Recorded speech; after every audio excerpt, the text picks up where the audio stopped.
زندگی کا ذرا نقطہ نظر واضح ہونا چاہیے۔ اب جب آپ نے پڑھ کے لکھ کے تھک کے ہار کے جاب کر کے گھر آئے، اب کوئی کہے الحمد سے لے کے والناس تک پورا قرآن ختم کیجئے، پاسبل نہیں ہے، ٹھیک ہے نا؟ لیکن آپ کا دل چاہتا ہے کہ پورا قرآن ختم کر کے سوئیں، تو کوئی راستہ ہے یا نہیں؟ اسی کو تو قدرت خدا کہتے ہیں کہ ناممکن کو ممکن بنا دے۔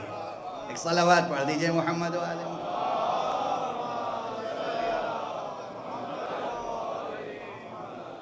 اسی کو تو قدرت خدا کہتے ہیں نا کہ ناممکن کو ممکن بنا دے۔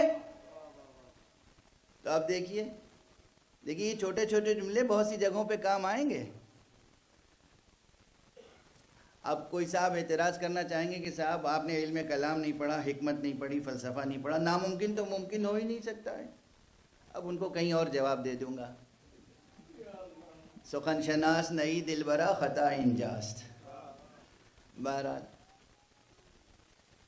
تو جناب سلمان فارسی کی اس روایت میں ان سب کا جواب مل جائے گا۔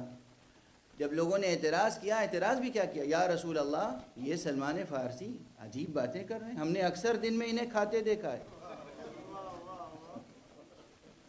اکثر راتوں کو سوتے دیکھا ہے، قرآن بھی بہت کم پڑھتے ہوئے دیکھا ہے، اور یہ اتنا بڑا دعویٰ کر رہے ہیں آپ کے سامنے۔ تو کہا جاتا ہے، بعض حضرات نے لکھا ہے کہ حضور نے فرمایا تم میں سے کون ہے لقمان جیسی عقل رکھنے والا جو سلمان کو سمجھ سکے، اور فرمایا سلمان ذرا تم ہی اپنی بات سمجھاؤ۔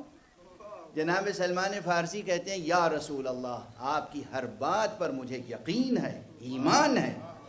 آپ نے فرمایا تھا جو شخص ہر مہینے میں 3 روزے رکھ لے، شروع میں، وسط میں، آخر میں، اللہ سبحانہ و تعالیٰ اسے پورے مہینے میں روزہ رکھنے کا ثواب دیتا ہے۔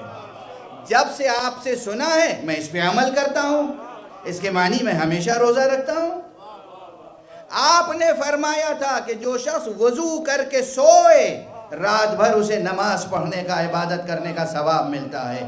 جب سے آپ سے سنا ہے میں اس پر کاربند ہوں، پابند ہوں، اس لیے میں وضو کر کے سوتا ہوں، مجھے یقین ہے رات بھر عبادت کرتا ہوں۔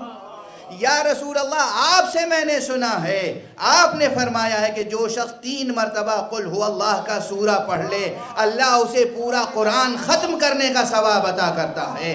جب سے آپ سے سنا ہے میں اس پہ عمل کرتا ہوں، اس لیے کہہ رہا ہوں قرآن ختم کیے بغیر نہیں سوتا۔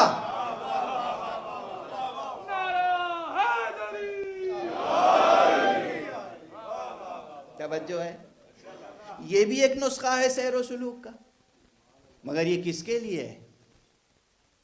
یہ اس بلند نفس انسان کے لیے ہے جس کے ہاں سب سے پہلے تو یقین ہو مصطفیٰ پر،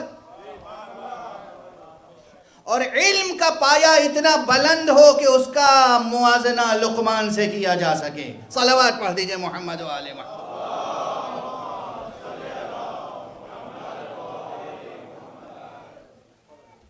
ہاں عزیزو، جوانوں، بزرگوں، خواتین سن رہی ہیں، میری مائیں، بہنیں توجہ سے سنیں اور یہ پیغامات لے کے جائیں، محفوظ رکھیں۔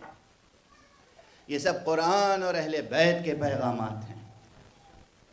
اہل قرآن اور امت مصطفیٰ اور امت مرتضیٰ اور امت سید الشہداء کو کیسا ہونا چاہیے۔